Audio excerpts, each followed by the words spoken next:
Всем привет! Добро пожаловать ко мне на канал!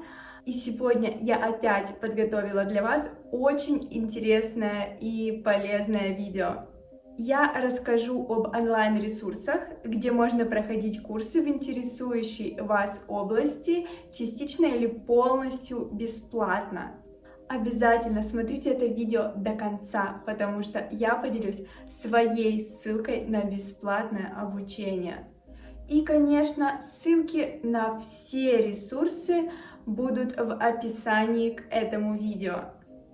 Я обязательно приведу примеры, как использовала их для самообразования. Некоторые продолжаю использовать и сейчас.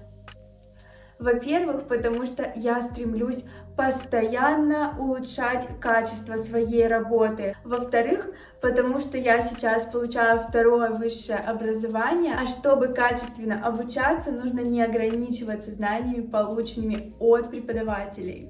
Как некоторые из вас, возможно, знают, мое основное образование не было связано с искусством и дизайном. И когда я захотела заниматься творчеством, мне пришлось начинать с нуля. В скором времени я запишу видео о том, что из себя представлял мой творческий карьерный путь и как из бакалавра менеджмента я стала художником-иллюстратором. Так вот, когда я начинала, я параллельно работала и искала любую доступную информацию, чтобы развиваться в творческой среде. И начну я сегодня с тех ресурсов, которые тогда уже существовали и были в ходу. В первую очередь, это та самая платформа, на которой мы с вами сейчас находимся. Это YouTube. Крупнейшая база бесплатных знаний, в том числе обучающих видео на различные темы. И это главный плюс. Все, что от вас требуется, умение гуглить и готовность активно впитывать знания. Двигаемся к более серьезным. Курсы от университетов. У Стэнфорда, Гарварда и Массачусетского технологического есть собственные базы курсов, доступные в интернете. Многие из них бесплатные. Также университеты активно сотрудничают с такими онлайн-платформами, как Coursera и EDX.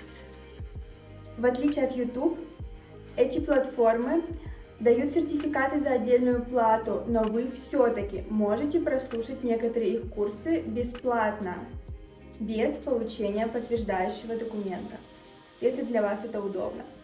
В западных странах сертификаты от Coursera засчитываются при устройстве на работу как дополнительное образование. Это очень удобно, согласитесь? Лично я сейчас смотрю там курс о проектировании музейных экспозиций для своего проекта арт-галереи. EDX — это похоже на Coursera ресурс, где также можно найти курсы университетов и различных узкоспециализированных учреждений. Единственный недостаток EDX для некоторых зрителей — это то, что курсы здесь только на английском языке. Я впервые столкнулась с этой платформой еще когда работала аудитором и проходила там онлайн-курсы для сдачи ACCA.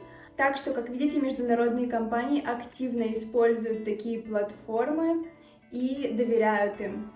Отдельно хочу выделить платформу, которая позволила мне сделать колоссальный скачок в дизайне и иллюстрации.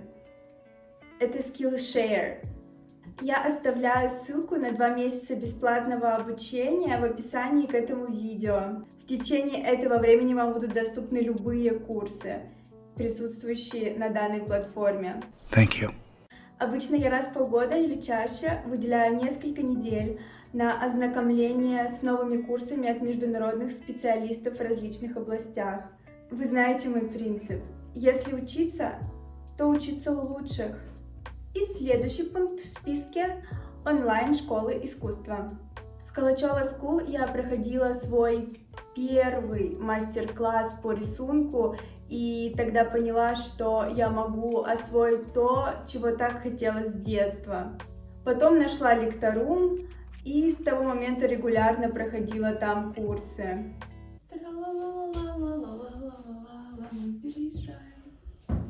Естественно, со временем курсов стало гораздо больше. Онлайн-образование развивается стремительно. Иногда говорят, что в обозримом будущем традиционное образование утратит свой статус. И студенты будут выбирать курсы в таких университетах, как, например, Skillbox. Сейчас работодатели при приеме на работу во многих сферах их дипломы рассматривают наравне с классическими. Еще несколько лет назад это было сложно представить. Курсы от экспертов и инфлюенсеров. Я не сомневаюсь, что вам хотя бы раз высвечивалась таргетированная реклама с каким-либо курсом. В каждой области есть эксперты, создающие инфопродукты. Здесь важно только ориентироваться в их качестве. Мой же опыт не связан с онлайном. На курс одной из моих любимых иллюстраторов я несколько лет назад специально летала в Петербург, но сейчас онлайн-курсов доступно значительно больше, чем тогда.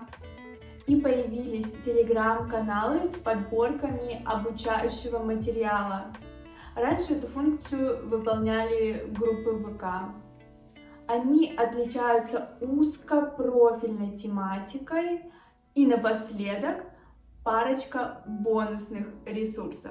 Подкасты – приложение, которое есть, пожалуй, в каждом iPhone. Подкасты выходят регулярно, как раньше выходили радиопередачи. Уже сейчас вы можете открыть и посмотреть, понравится ли вам такой способ подачи информации. Ничего устанавливать дополнительно не придется. Приложение просветительские ресурсы. Я обожаю Арзамас. Это российский ресурс, который позволяет погрузиться в какую-нибудь неожиданную тему в гуманитарной области знания, в истории, в искусстве, в культуре разных стран. Там есть как бесплатные записи и курсы, так и платные. Онлайн-конференции TED — это очень известные конференции на базе одноименного некоммерческого частного фонда. Мы, кстати, по ним часто выполняли практические задания в университете по английскому языку. Сейчас, насколько я знаю, в России по лицензии TED проводят иногда конференции TEDx. Видео доступны на официальном сайте, также на YouTube. В приложениях есть как русские, так и русскоязычные, так и англоязычные видео. Итак, мы подходим к концу. Пожалуйста, порадуйте меня, поставьте палец вверх за мои старания. И подписывайтесь на канал, ведь впереди еще много классных и полезных роликов. Увидимся с вами в следующих видео и в моем Instagram Ириша Деви. Пока-пока.